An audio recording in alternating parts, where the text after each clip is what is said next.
Welcome to another episode of Eric's Perspective. Joining me today is a philanthropist, entrepreneur, and friend, I can dare say, Bernard Kinsey. Bernard, thank you so much for joining us today and being a guest on our podcast. Thank you for having me. And I should just say that right now, as we're sitting here, it's still a tail end of Black History Month, and we're sitting in the SoFi Stadium where part of your collection is on display. So, Bernard, I thought I would start at the beginning and just ask a little bit about you personally. Can you tell our audience, where were you born and raised? Well, I'm from West Palm Beach, Florida. I was born in a solidly black middle-class family. My dad and mom met at Florida A&M University in 1939. And my dad was a school teacher and a principal for 39 years in West Palm Beach. And my mom was a stay-at-home mother with 5 kids. And when I think back with the kind of family we came from, we was, when I say solidly middle class, we had air conditioning like in the 50s. Yeah. You know, had a TV in 52, that kind of thing. So it was interesting because most of Black America in West Palm Beach, you know, didn't have air conditioning in the 50s. So I grew up with 4 brothers and sisters. I mean, just unbelievably good childhood. Excellent. And where were you in the chronological order? I'm number 2. My brother Bradshaw. My mom and dad's anniversary was the 28th of December, so it was a Kinsey being born almost every 9 months. So we're all September, basically. There's 4 of us born in September. Oh, okay. So my brother was September 25th. I'm September 20th. My sister's September 5th. Another one was September 11th. And they skipped some kind of way, and we got one in April. So my other sister, Shirley. But it was just a remarkably good childhood. Excellent, excellent. And as I understand it, your dad made quite an impact as a teacher. And if I'm not mistaken, there's a school named after him. Is that right? Yeah, UB Kinsey Industrial High School was the first black public Negro public school in Palm Beach County. And it was subsequently named Palmview. And then before my dad, right after my dad retired, they named it UB Kinsey Elementary, and it is in existence today. It's a magnet music school, and really one of the top schools in the country, actually. Oh, that's excellent. Even today. Oh, that's fantastic. That's fantastic. Yeah. In fact, my dad told him, if it ever drops below an A school, take my name off of it. That's how he felt about it. I love that. High standards. There's nothing wrong with that at all. I mean, I think that's a very good thing. And as you look back on your childhood, you mentioned it was a solid middle-class family. You were comfortable growing up. It sounds like a great family atmosphere. Are there any things that is there anything that stands out as being particularly impactful as to how you became who you are today? Well, I mean, my mom and dad have been married 63 years, and I just never saw a day. I only saw love in my house. Yeah. So Shirley and I have been married 57 years. Congratulations. And but I got that model from my dad and seeing my dad and mom. And think about this, my dad, with a black school teacher's salary, raised 5 kids.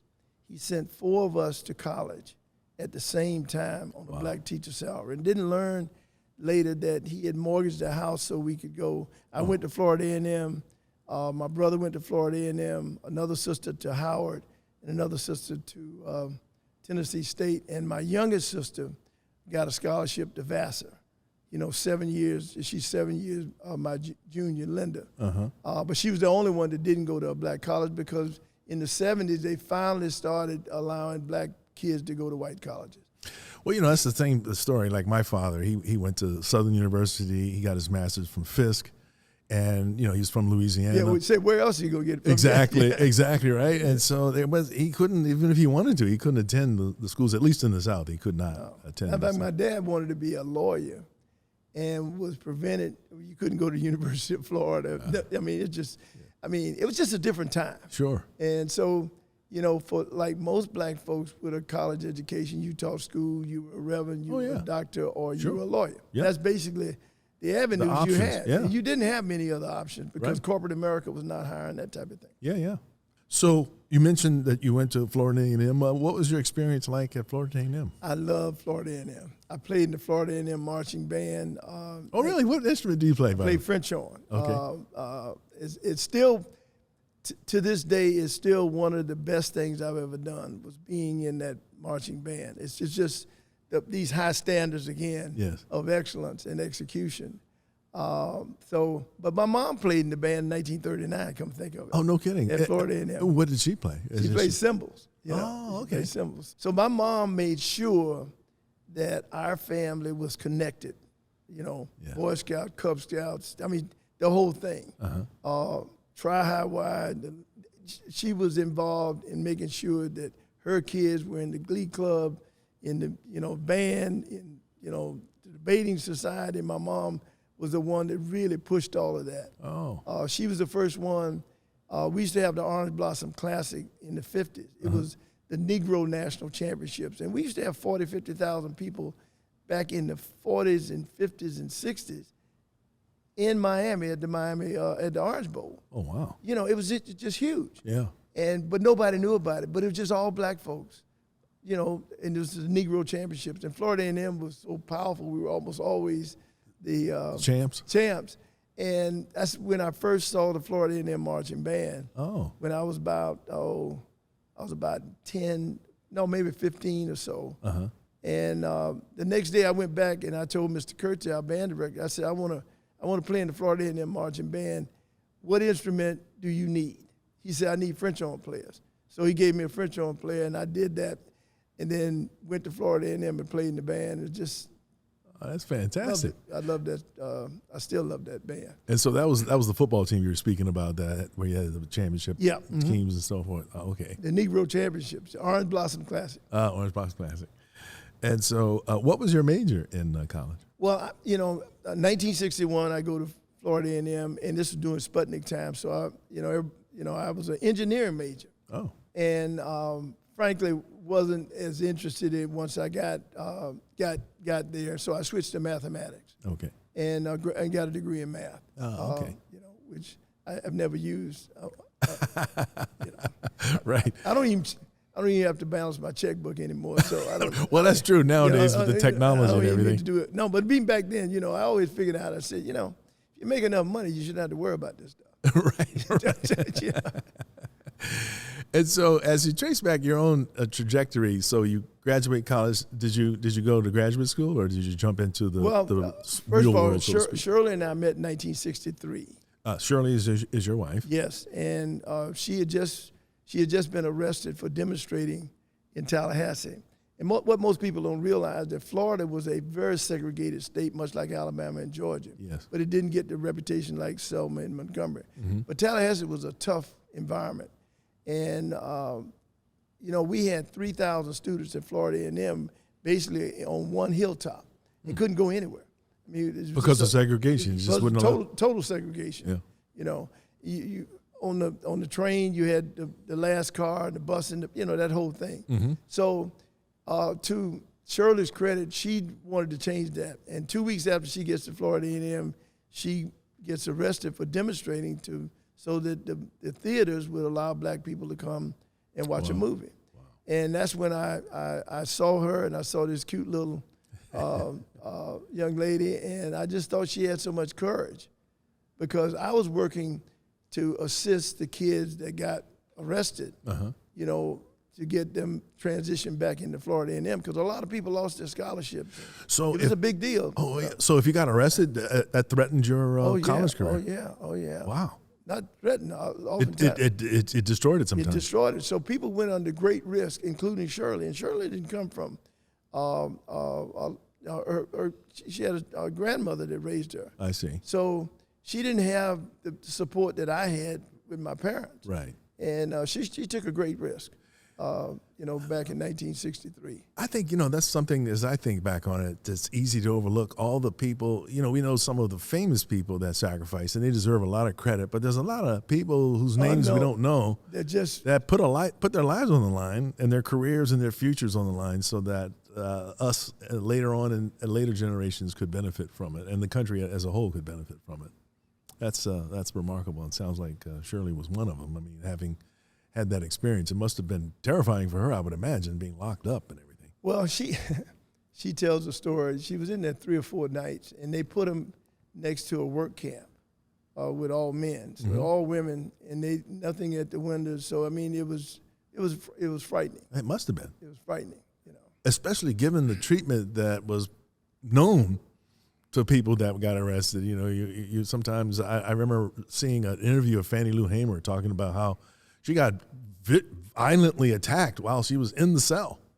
She's a remarkable woman. Big time. Yeah. She said, I'm sick and tired of being sick and tired. Yes. You know, and, you know, if we didn't have people like Shirley and Fannie Lou Hamer and others, we still would not have broken through this barrier, because segregation was the order of the day. Oh, yeah. You know, for, you know, all over the South. And, Right. and even de facto, even in L.A., you know, in the North. I mean, there were certain rules that you had to follow.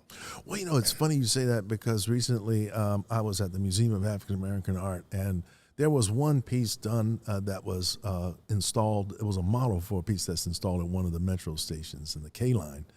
And it featured this piece, I'm forgetting what they call it, but not the piece, but the building at the LAX that Paul Williams designed. Oh, Paul Williams, yeah, the great Paul Williams. Yes, and so it reminded me of a story that I was told. A collector of mine bought a house in a section of LA that had codicils that refused, you know, you could not sell to not just blacks, but Jews and Ethiopians, Mexicans. I mean, you name it. The list was pretty anybody long. other than just white folks. And yet, this was a house designed by Paul Williams. The irony was incredible. Shit, he couldn't stay there. He couldn't stay there, even though he designed the house. Yeah. He just couldn't live in that area. You know, we moved in Pacific Palisades in 1984. You know, there wasn't a lot of black folks in Pacific Palisades Right, in 84. exactly. And so they had some homeowners association, and they wanted us to pay dues. So I read it, and they said, no Jews, no Ethiopians, no Africans. You know, I mean, it was right in the covenants. Yeah, yeah. So I refused to sign it. And then they said, well, we don't enforce that anymore. I said, no, you're going to have to take it out. Right. You know? That's not right. I mean, get an attorney to take it out, because, you know, it's insulting to tell someone that you belong to a homeowners association that you're not welcome. Right. You know? Right. You know? And then to get you to sign it, it's almost like you're endorsing it by signing it. Oh, you are endorsing it. Yeah. Yeah, so. That's just 1984. 1984, so it's not all that far along. That's when I moved out to California from the East Coast, by the way. So that's not all that long ago. No. When you really think about it, I mean, listen, my great-grandmother was a slave, and that's kind of funny to say. It's not that far removed, even slavery itself. Officially ended in 1865. I mean, that's not all that long ago. Well, Shirley's uncle, she just saw this a couple days ago, was in the 1860 census. He goes on and becomes one of the first people to vote in 1867. Wow. Her great, great, great uncle. Wow. Okay. Yeah. Who's a plumber. Or maybe a pooler. Okay. So, I mean, that's pretty extraordinary. It is extraordinary. You know, because think about in 1865, we were free. We voted in 1867. Yes. And she's got a relative that actually voted in that election. That's incredible to realize, too, given the time and the backlash that came as a result of the end of slavery. Backlash. Yeah. That's and if I'm not mistaken, I mean, we're sitting here in SoFi. That is a document that's here, right, as part of the exhibit. Yes, that shows that. Yeah, it's just so much that our ancestors did, and what we try to do with the Kinsey Collection is to really put us in the story for the first time. Yeah. And I just made a comment, and I'll say this to the listening audience: you can't really understand and see America unless you understand African American history, because otherwise you're going to have cataracts. Yeah. And most people, black and white, have cataracts because they just don't have any idea what happened with the black story in America, which was hidden, and is hidden in this concept called the myth of absence, which we trademarked last year. And can you explain what that is? It's by the great author Leroy Bennett, who worked actually at Ebony Magazine. And he created this concept called that black people, African Americans, were invisible presences. And when you hear it, it sounds a little odd, but it's true. Invisible presences mean that we actually are here. We're just not part of the story. We're not part of the narrative. We're not part of the picture. We're not part of what goes on in America every day. And I don't care what you do in America, you see that. Because it's like when we talk about foreign wars, black people aren't consulted about them, although we're the first ones to die in these wars. You know, so what we have tried to do and what we're doing is to try to put the information on these headstones that are empty right now. We say that the black story is like walking into a cemetery and there are no headstones. And I mean, even someone as famous as Phyllis Wheatley died anonymously. How could you die anonymously in a Phyllis Wheatley? She was thrown away at 32 years old. That's she really writes a the shame. first book of poetry in 1773. She was thrown away. We don't know where Benjamin Banneker's burial site is. We don't. I mean, I can go That's a on and shame. on and on. That our heroes and sheroes were not honored, and they were just allowed to be basically thrown away along with their stories. And that's really sad. That's a sad fact, isn't it? It is. Well, all you got to do is go in the South and see all the black cemeteries, you know, that have been allowed to deteriorate. And we have an exhibition in Houston, the Holocaust Museum, Houston. And right next to the black cemetery is a Jewish cemetery in 1841. Let me put it together. So black people and Jews were basically different sides of the same coin. Okay? So they couldn't be buried in white cemeteries either. So they ended up being buried.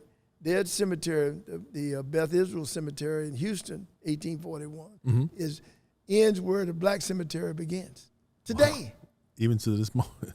Wow. You know what I mean? So that's kind of incredible, though, when you think about it. Even in death, there was segregation. You couldn't be buried in the same cemetery. This thing was total. It was total. You know that. Of course. Of course, but that's remarkable. People talk about Mississippi. Louisiana was no piece of cake. Oh, I can tell you that because in 1979, I went back to Louisiana to try to uncover the story. My dad was the only child. As it turns out, my father was actually born on the same exact plantation his grandmother had been a slave on. And digging through some of the documents, I could actually find, this is something else that's kind of hard sometimes for me to even wrap my head around. I was looking through the property records. That's where you have to go. Yeah, and that's what they were listed as. So this man passed away, and he's looking out for his granddaughter, and he carves out a part of his enormous estate, which included a big plot of land, 33 Negro slaves, and a bunch of other things, farm implements, etc. But they were all listed together. All listed together as chattel property, and there were my great-grandmother, her brother. This is the first time we ever really saw that he had. Yeah, it was brand new information, and their parents. And they at least kept them together as a family. But it's just astonishing to realize that, they were just reduced to property, like a table or a cow. In perpetuity. Yeah. I mean, America couldn't be America without its black citizens. And I'm not talking about the people that pick crops, but I'm talking about the geniuses that we represent in all of these communities. And, people look at these beautiful homes, black carpenters and plasterers, you follow me, architects. Skilled craftsmen. All of these skilled craftsmen, all of the ironwork in New Orleans. Oh, yeah. The French Quarter. Charleston, all that's black folk. Furniture making. Thomas Day beds is Thomas Day, the furniture maker, 1841, North Carolina. This brother, along with his brother, almost built the furniture business in North Carolina in the 19th century. You never heard of it. Right. His furniture was so valuable, he would carve his name on it. You see? And it's an incredible, valuable artifact today, if you can find one. Sure. So this is a small piece of a larger piece of this unfurling of this story of achievement and accomplishment that represent the African-American people. Well, I think that's one of the values of what you're doing. Not only did you collect this material, but you actually are exhibiting it in various venues, and so everybody gets to benefit from seeing it, going on tours and hearing about it as they're seeing it. And you guys have, I'm going to mention this now, but I'll delve into it a little more deeply later, but you've also come out with this, as I'm not mistaken, is your 6th edition, sitting on this table is the 6th edition Yeah. of the book. And you yourself invested a lot of time and effort and so forth to put it together. Yeah, I'm so proud of this book because our 5th edition was about 120 more pages Than the 5th edition. in the 5th edition. And what we wanted to do was to try to bring it up to date as much. I mean, it's almost 4.5, 5 pounds. So the next book we're going to probably have 2 volumes. Oh. But we have over 700 pieces, of artifacts and 2- and 3-dimensional art. And that's interesting because as I walked through this exhibit here at SoFi, there's like about 100 or more pieces. Yeah. And it's just a fraction of what. Yeah, and simultaneously, you've got 100 and some pieces on display in Houston. Yeah, we got about 140 in Houston. So, I mean, we got a lot. We got a lot. That's a lot of material. I mean, we got a lot of material. We've been serious. Obviously. It sounds like it's continuing, too. It's not just, you haven't just reached the end yet. You're still involved in it. Well, look, just in January, I think it was January, or maybe December, we just got a letter from a handwritten letter by Frederick Douglass, 1857. The first time we have his book to sign. We have a sculpture by him. We have some CDV photography.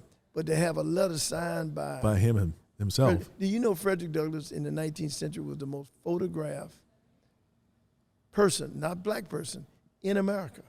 And arguably, he was probably one of the most influential people in America, because without Frederick Douglass, we probably would still be enslaved, because Abraham Lincoln did not want colored troops to fight in the Civil War. Mm-hmm. But we were losing the Civil War, i.e. Gettysburg. Right.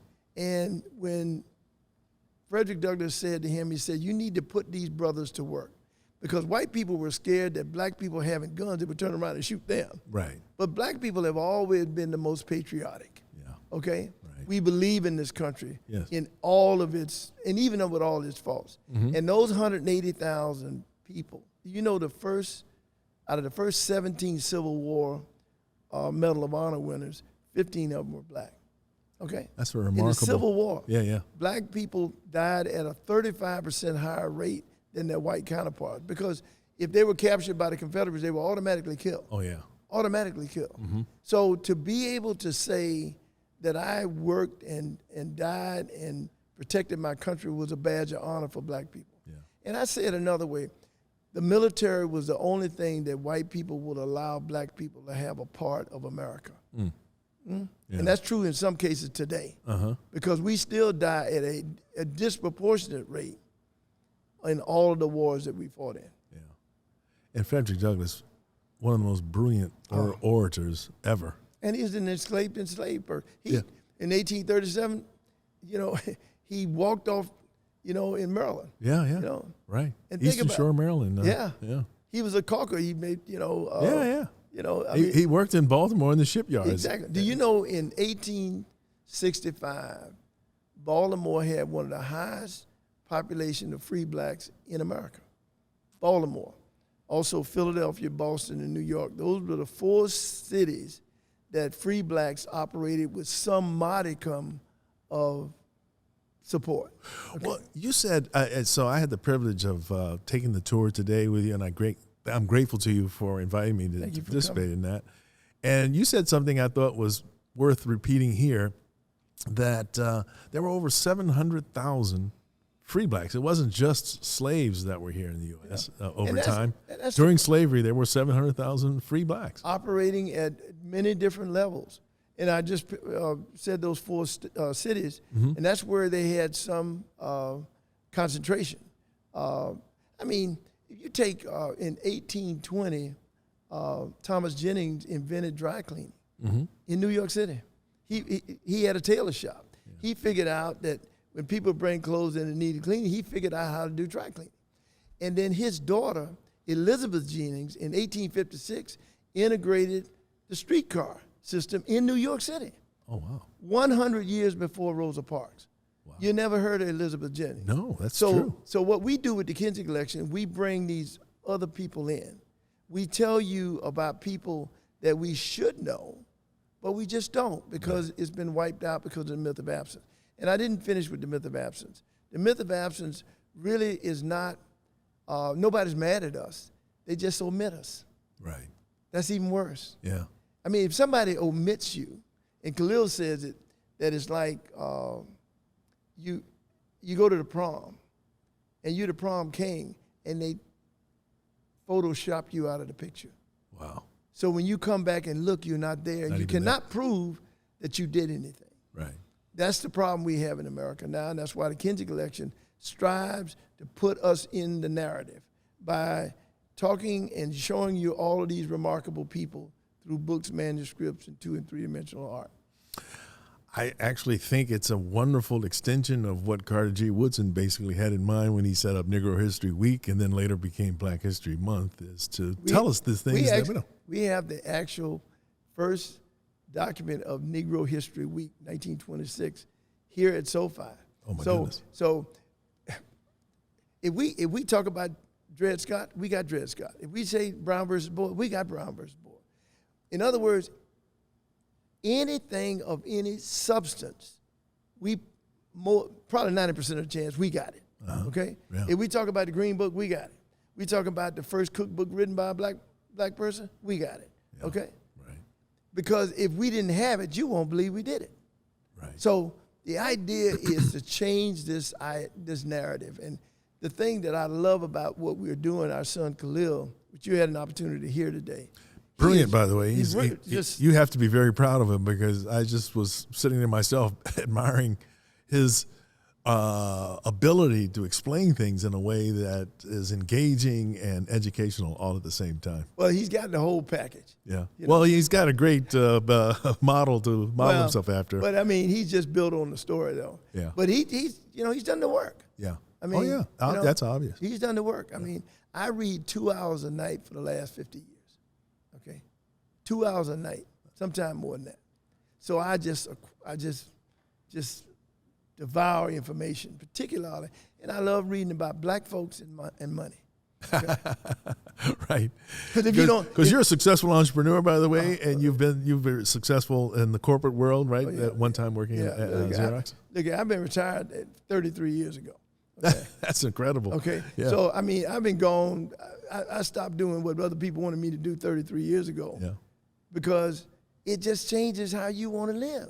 Well, I think too it eliminates the ceiling if there was one. Now you're only limited by your own and that's why we've been able to do what we've done. I mean, when Shirley and I moved to Los Angeles in 1967, we agreed that we would save her paycheck and live on mine. And for the first 15 years of our marriage, we'd never spent a paycheck. So when everybody else was buying new cars, we were buying houses. When they were buying houses, we were buying apartment buildings. When they were buying apartment buildings, we were buying office buildings. And after 25 years of working or so, I said, baby, we don't have to do this anymore. Yeah. And so being able to have the freedom to do what you want to do with your life, I cannot express how important that is for your viewers. Yes. But you got to sacrifice to get here. Right. It can't be, I mean, my dad didn't give us anything other, well, he gave me a lot. He was the perfect role model. Right. But he had no money to give me out of Florida A&M when I got a degree. No, I understand. He had already given it to me. Right. You follow what I mean? The education itself was what he gave you. Yeah. I called him, I said, Dad, 1967, we didn't have a car. Okay, and I said, Dad, will you loan me $300 to buy a car? Because LA, you had to have a car. He said, Bernard, I don't buy cars. That was the end of that conversation. So, I had to go to my employer and get a loan. I got a $250 loan, 1967, and bought a 1961 Dodge Lancer. No heat, no air conditioning, no. It was just a car. It was just transportation. Just transportation. The best investment decision I made. We drove that car for 5 years and sold it for $275. Oh my God. Okay? But the idea was, when everybody else was buying new cars with car payments, we didn't have any car payments. And I think that's an important point, though. It's a great lesson to not get sucked in so much in the bling, so to speak, but to kind of think about it as a sort of a way to build on how to get something that could have a return on it. Well, sure. Like an investment, basically. Yeah, Shirley and I figured out we didn't want to be the Joneses, we wanted to be the Kinseys. There you go. So we decided, my mom has a great saying, the grass is not only not greener over there, it also has to be cut. Oh, okay? right. So we may think we have more, somebody else has more than you. The reality, you're probably doing okay. Yeah. And a lot of my friends were married and were looking for something else, and they got a divorce. And I've had several of them come back and say, man, that was the worst decision I ever made, was letting this good sister go. Yeah. You see what I mean? Right. Because sometimes we're always looking beyond ourselves. Yes. Instead of saying, we have another saying, don't outrun your support. Right. Okay? Yeah. If you got support, you want to bring that with you. You don't want to just say, Right. Okay. I understand totally. And your wife Shirley brought up something at the beginning of this tour too, that where we're sitting right now, we're in Inglewood, California, at SoFi. You guys' first house was walking distance from where we are, right? Yeah. We $29,000. We sold it for $35,000. 2 years later, went to San Francisco and bought a house for like $35,000. Sold that for $125,000. And immediately we figured out that real estate was the way to work in California back in the 60s and 70s all the way. Yeah, sure. So we started buying and selling properties. Yes. Even when I was with Xerox, Oh, okay.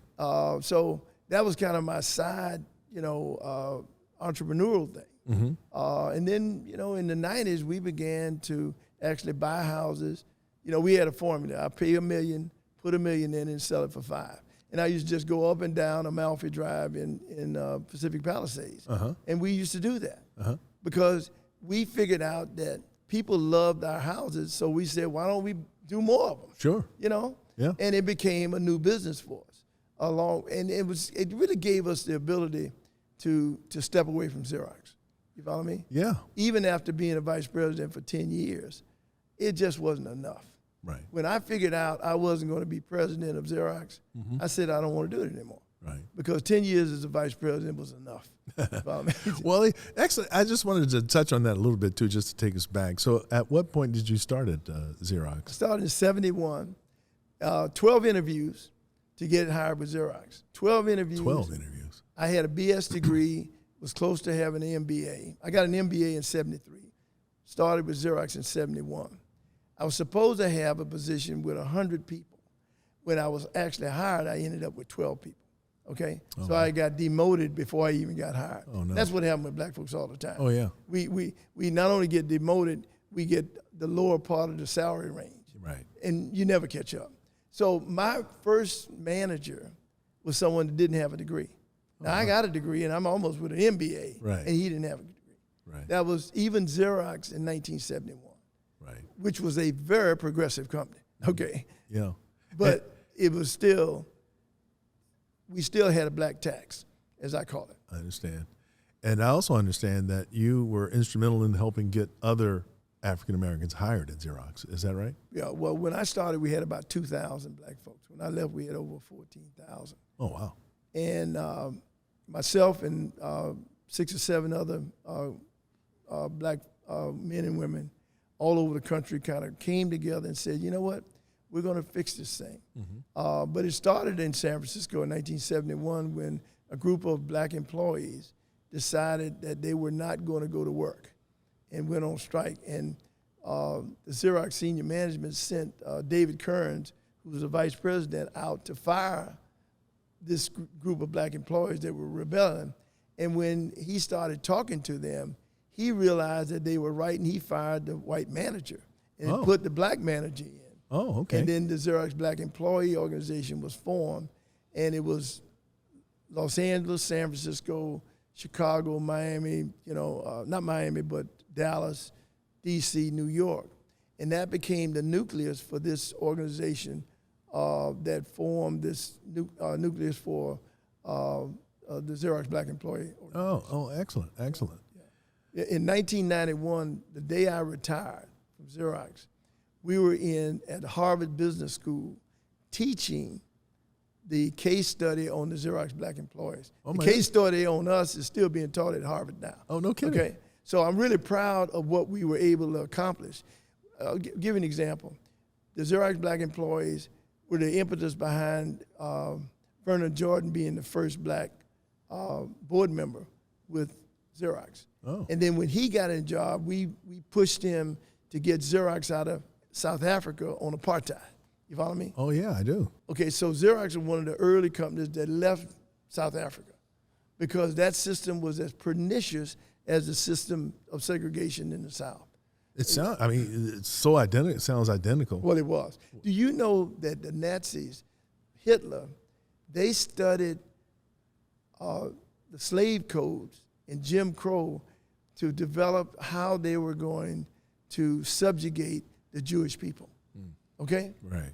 So the show we have in Houston now, the Holocaust Museum, it ties in. Oh, it just ties in. So, but we show a black perspective. So we show black soldiers liberating concentration camp. Nobody ever seen this before. I have not seen it. No, you haven't, because you just don't think we had a part to play in it. Exactly, we had a big part to play. Yeah. When Jewish professors were being persecuted and sent to concentration camp, they came to America and they tried to get jobs in the South, and white institutions would not hire them.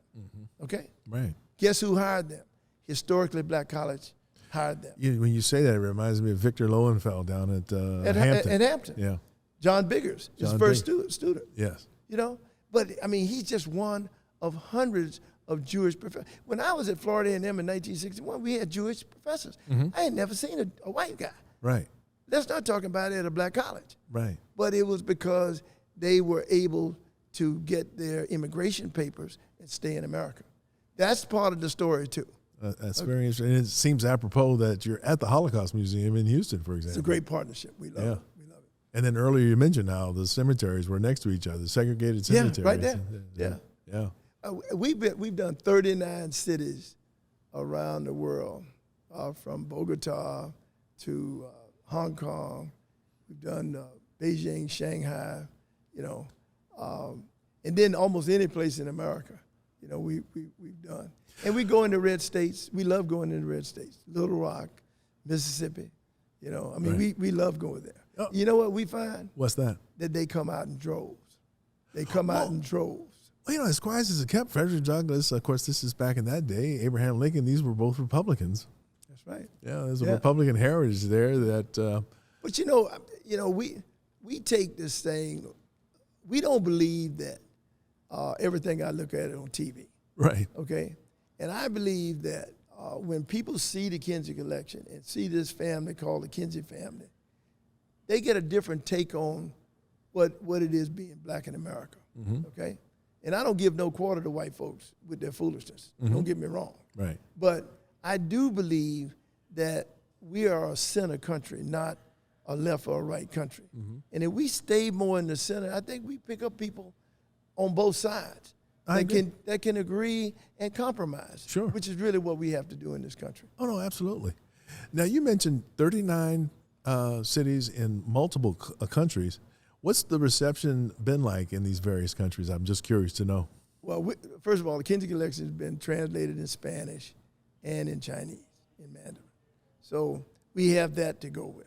Like if you go to Houston, we have it in Spanish also because it's large. Right, a lot of Spanish population. Yeah. So I'll give you Hong Kong. So we go to Hong Kong. We have Laura Wheeler Waring, her piece, a woman in the orange scarf, and she's on every bus stop, and every subway in Hong Kong. Oh my goodness! Really? That's and that's where we go to cities. We blow them up. If you go to Houston, we have billboards all over the city. Oh, wow. Bus stops all over the city. And we've done this in every city. But so we have this big opening at Hong Kong University, and it is full of Chinese. Sure. What else? Oh yeah. And they come in and they cannot believe. First of all, there's a black family. Yeah. So they only believe black folks can bounce basketballs and rap. Right. That's the first the thing. Stereotypes. So we blow that up in the beginning. Right. And then they see all of this art. And they just cannot believe that black people execute all this art, starting in 1865, which is our earliest piece. Wow. Yeah. So it was a great, but I knew that we had, because I believe in people, I mean, they've been fed a lot of stuff, but that don't mean it's, they swallow all of it, Well, and not only that, that they would be unreceptive to what you're saying. Yeah. In this case. I mean, you cannot get 16 million people to see the Kinsey Collection unless a lot of people sign up for this. That's incredible. 16 million people. 12 million at Disney alone. Oh my goodness! Now And think this was about it. Disney in Florida, correct? Epcot. They have 200 million people a year go through that. Well, that's astonishing in and of itself. But check this out. What's that?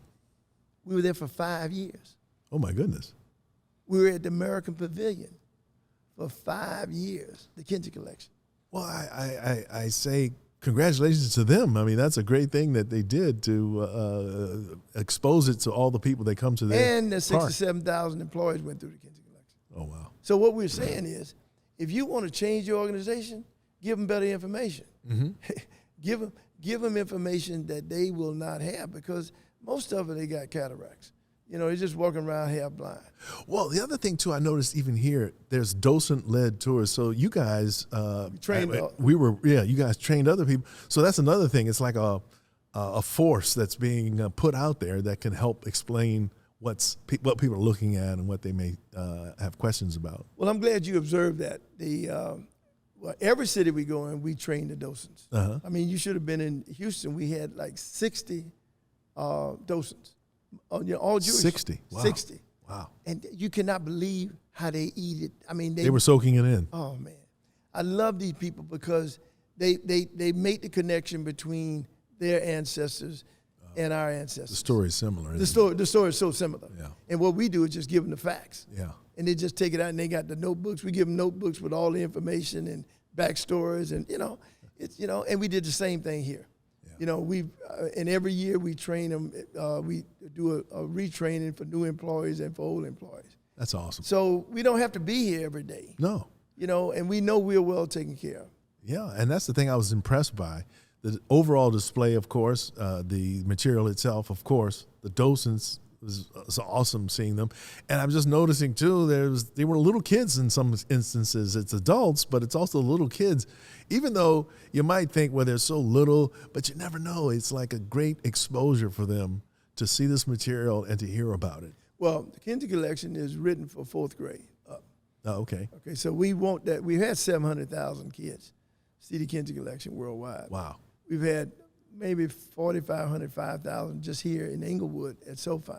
So, and you saw probably. Well, there were 3 groups of tons of kids being led through. So that's, but if we can capture our young people, we can help shape how they think about their lives. Sure. Because for an average, black kid, it's not a bright future. Right. I mean, you think about it. I mean, if your parents can't get you off to college, you got a problem. You're at a disadvantage. You're going to be at a disadvantage. You're going to have a job that doesn't pay what you need to make to survive. Yeah. And oftentimes, if you're not making enough money, you turn to crime. Right. And that's the other thing that we want to do. And because we know that this country believes that it's better to be rich and guilty than innocent and poor. Mm-hmm. That's the reality. Because if you have enough money, you can almost beat any crime in the country. And if you don't have the right money, almost any crime you will get convicted of. Right. You won't stand a chance in the legal system. Yeah, right? because they plead you out. Right. They plead you out. We have the highest conviction rate in the world. Like 99.5% of the people that are indicted are convicted because they take pleas. I see. And the vast 90+% are black people because they don't have representation. There's the difference between getting 20 years and 7 years for a crime that you may or may not have done. Right. So getting an education is a way to avoid that possibility. And overall, the victims of the crimes would be benefiting because they wouldn't be victims of the crime, right? Well, it's not just the victims, but what we want to do is help our young people navigate this system. Mm-hmm. If I know more about me and you know more about me, we have a chance to have a respectful conversation. Oh, yeah, absolutely. Okay? Absolutely. Right now, I know more about you. You don't know nothing about me. Right. So there's just no chance of us ever having a eye-level discussion. And not only that, it's like a vacuum into which all these kinds of stereotypes can help define who the other person is, and that's a bad thing. And some of our kids are stepping into the stereotype. Yeah. Unfortunately. I mean, what you see on TV every night is just heartbreaking to see some of our young people breaking into people's businesses right. and smash and grab. I know. I don't buy this at all. I No, think there's this no is awful. I think this is awful. No, absolutely, You know? absolutely. And these are business people. Their life savings in these businesses, Mm-hmm. and to go and back a car into somebody's business. I know. It costs more money to repair what you tore up than it does with what you stole. Well, that's true. It's That's just It's a shame. And these knuckleheads, that's what I call them, need to be in school.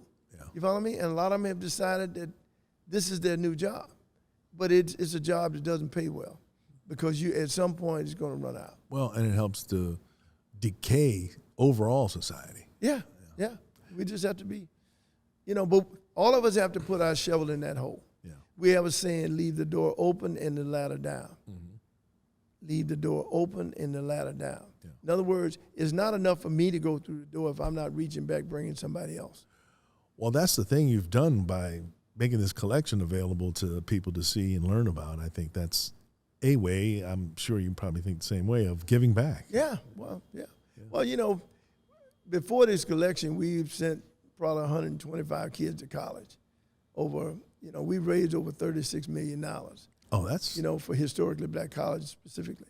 So we've had our That's shovel. remarkable. We've had our shovel in this hole for a very long time. and in multiple ways, not just with this collection, but with that effort as well. And as you know, we've always supported black businesses. You follow me? Well, in buying black art and buying from black people. You were, I have to say, and I'm proud of it, and thank you for this. But you and Shirley have been clients of mine for many years, for a very long time. and I appreciate that. Long time. My family appreciates it too. I mean, but you always had the best stuff. Thank you. I mean, you have a great eye. Thank you. What you used to bring to us, and you get a chance to know you, and in turn know the artist and Thank you. that story. That's also been very rewarding. Thank you. And you've been a supporter. You and Shirley both have been supporters for a long time. I just want to. I remember all your art talks. You remember we used to go Yes, up? I used to give the art talks and the art appreciation classes. Couldn't get in that building on Santa Monica. You remember? Oh no, absolutely, absolutely.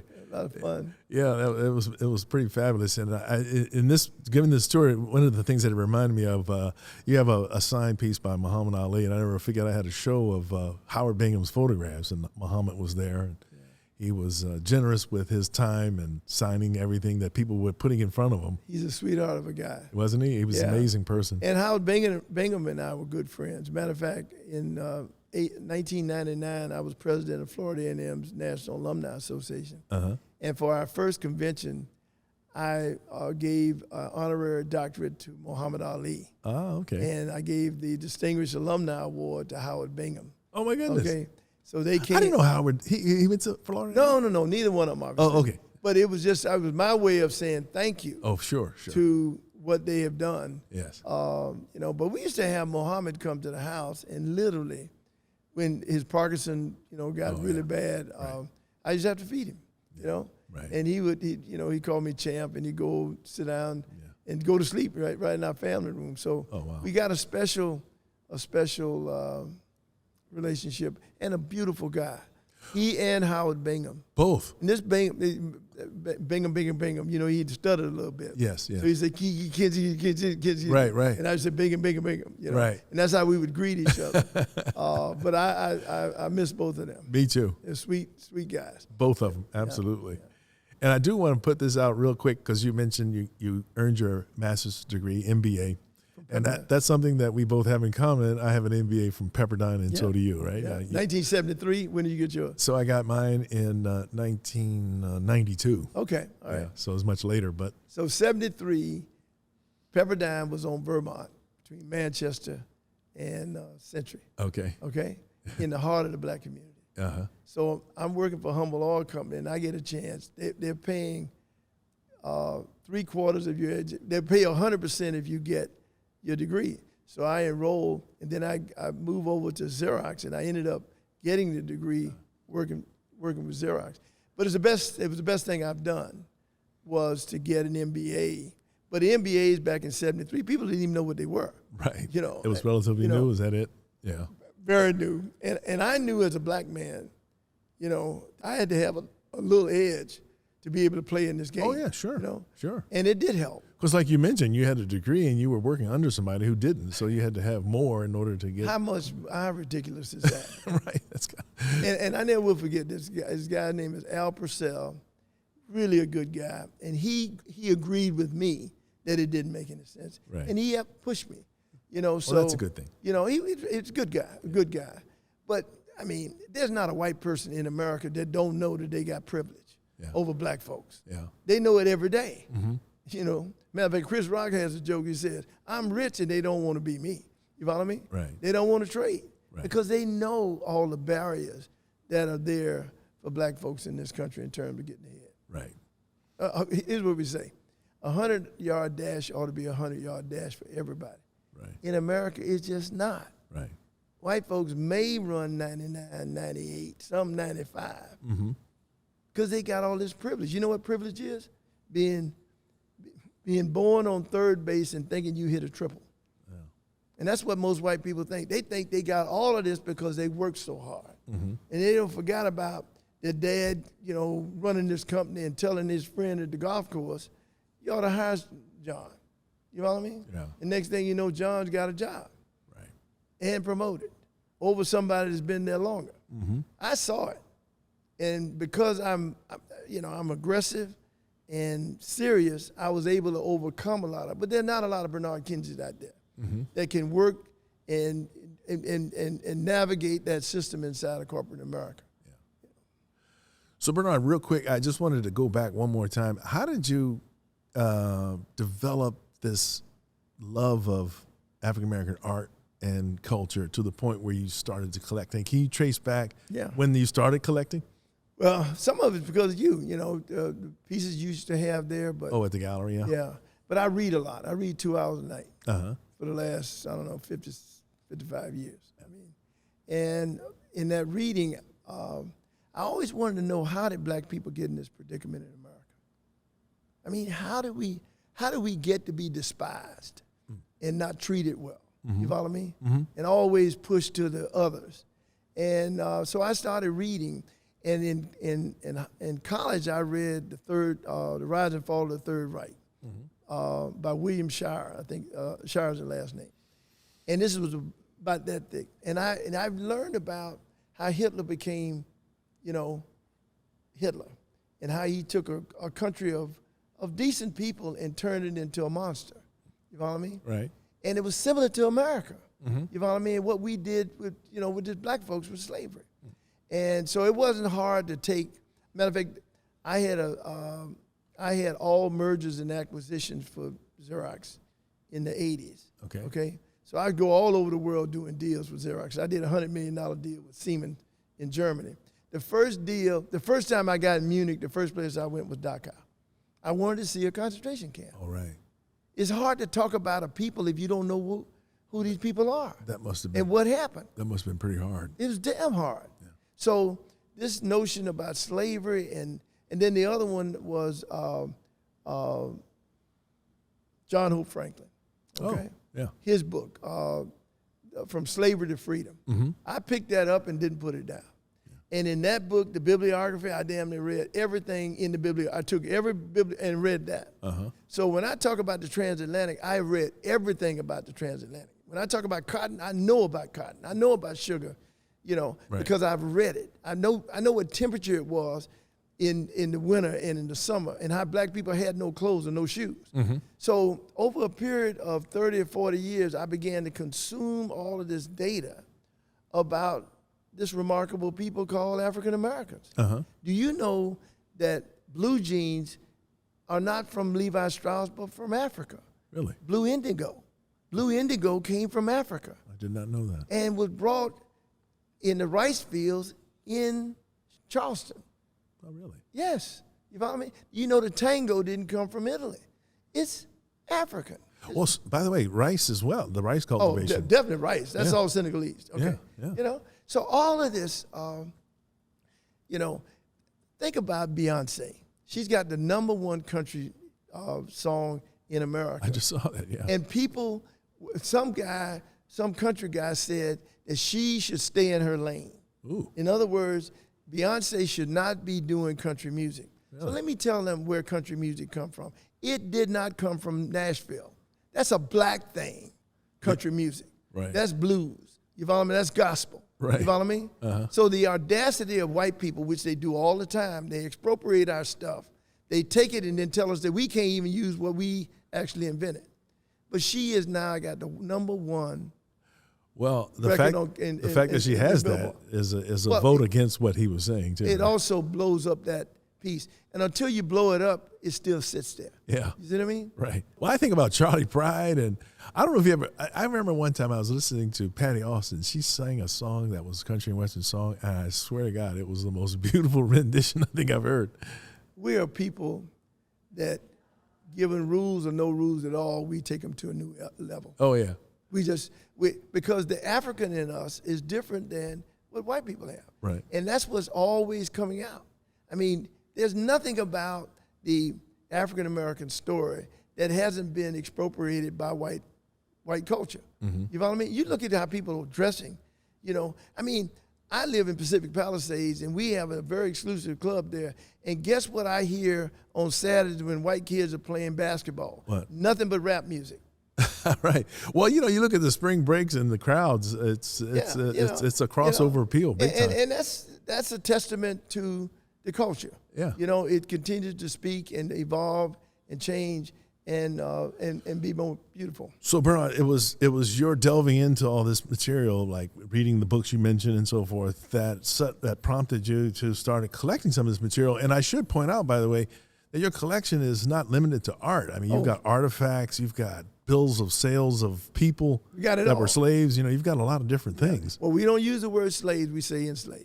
Enslaved. Okay. So I want the audience to stop using the word slave. Okay. Our people didn't wake up one day and say, you know what, I'm just going to give you my life and then my children's life and their lives. Well, they were kidnapped and forced into it, yeah. So, but the idea of making that separation. The other thing, stop saying the word plantation. Our people lived and died on the same acreage, just like your people in Louisiana. Mm-hmm. That was a prison.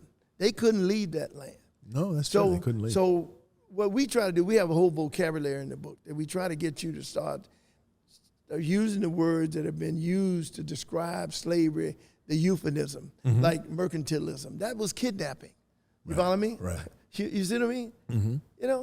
So what we try to do is to say, if you begin to use a different language, you'll think about this subject matter differently. Okay? I understand. 1832 bill of sale I got, 40 years ago. And I had a partner in Florida, Wally. He said, Bernard, I found this document in my aunt's attic that had been locked up since 1957, and I want to send it to you. He's a white guy. And I said, Wally, send it to him. I knew it was about slavery because white people have a lot of guilt on slavery, okay?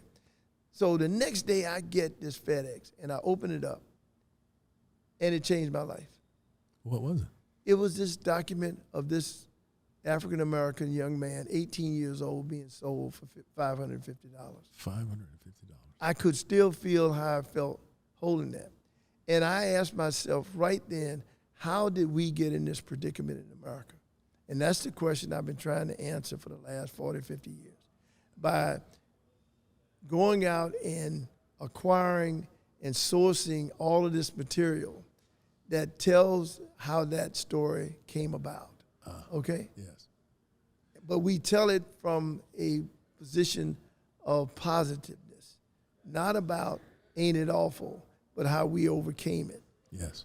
And that's why I think we have done so well around the world, because everybody can see themselves when they see people that they have not known did things. Overcoming hardship and overcoming oppression and still having some degree of success. Yeah. We have a saying. During slavery, our ancestors woke up with two words and two thoughts: to resist and expect. Mm-hmm. Resistance is what each and every black person should do every day in this country, is to resist this racism, to resist this voter suppression. Yeah. We've had 400 laws written in 17, quote, red states to keep us from voting. Right. In 2024, not 1904. Right. You follow me? I do.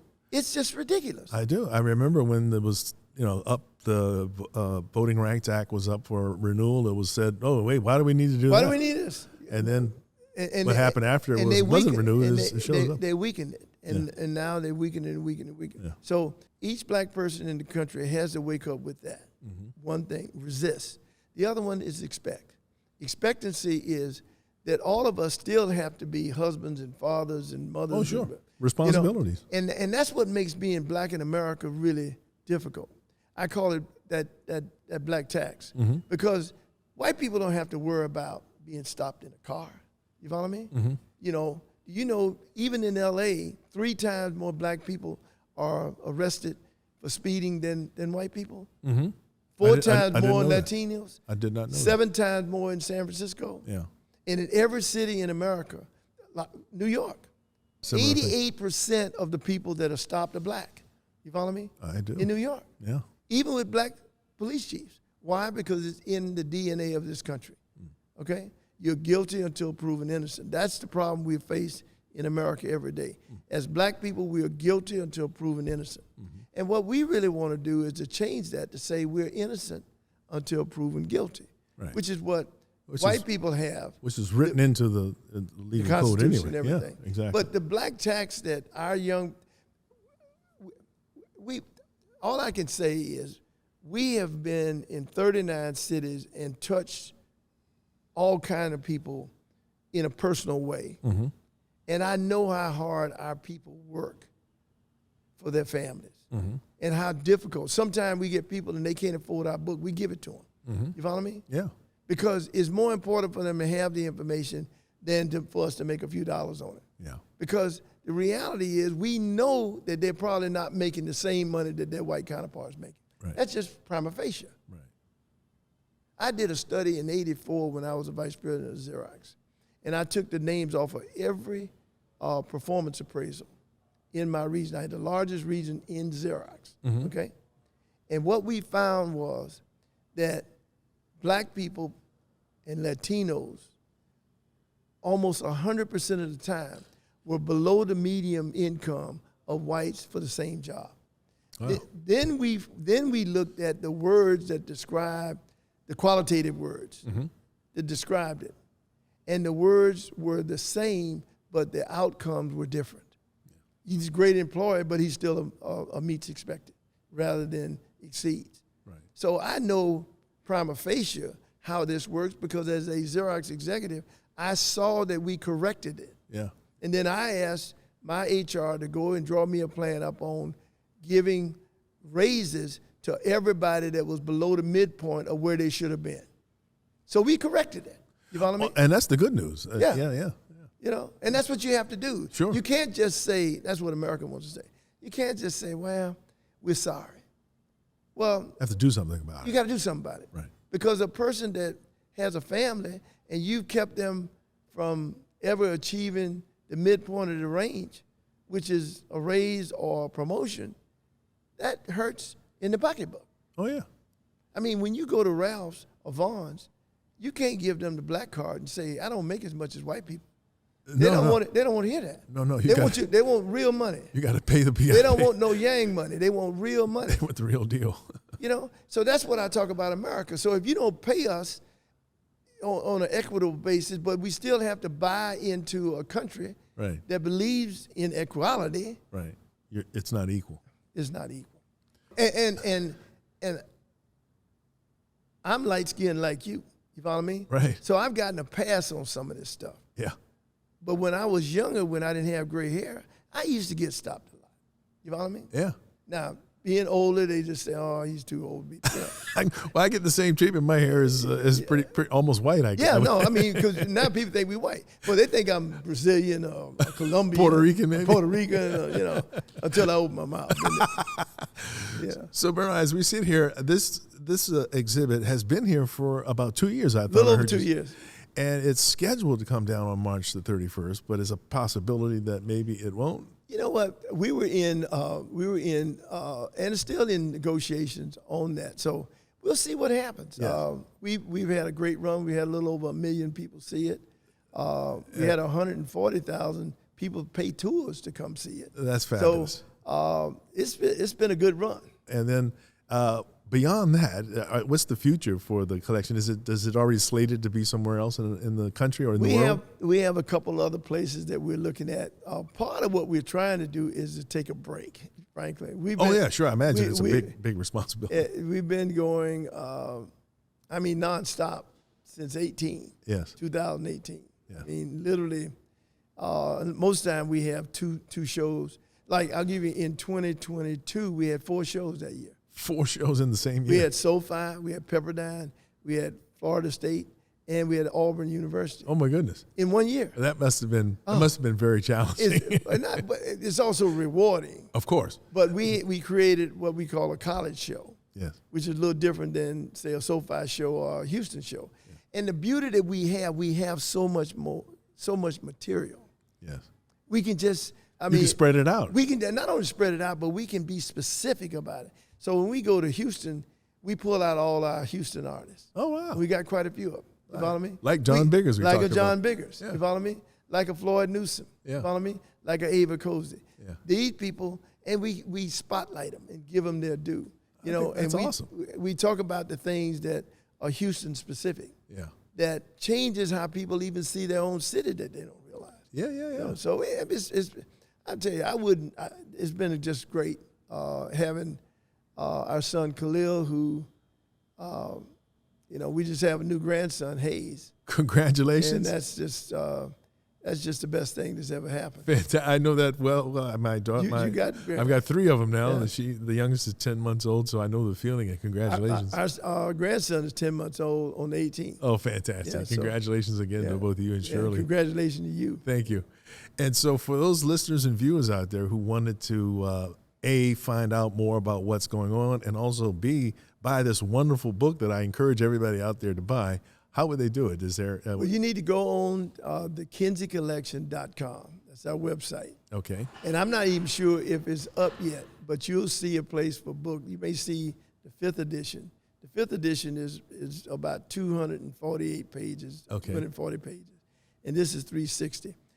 We have a few 5th editions left, but if you're going to buy the book, I would suggest you get the 6th edition. And I will do the same thing. I'm going to encourage everybody out there to get the 6th edition. It's got the 2024 date on it. Can't hardly miss it. And you can't miss it. So be sure to do that and support this extremely worthy cause. I want to thank you very much, Bernard, for taking the time out of your busy day to be a guest here, and also just in general to you and your family for doing what you're doing. It's such a valuable thing to see and learn about this material, the documents, the art, all of the memorabilia and the artifacts. It's such an important story you're telling, and I'm grateful to you for telling it and for sharing your perspective. Well, I appreciate what you do and are doing, and we'll be pleased to be. But we'll say we have 1 month left to come to SoFi Stadium. So please come and check it out. Come and check it out. You will not be disappointed. I'm guaranteeing that. 100,000 square feet of material.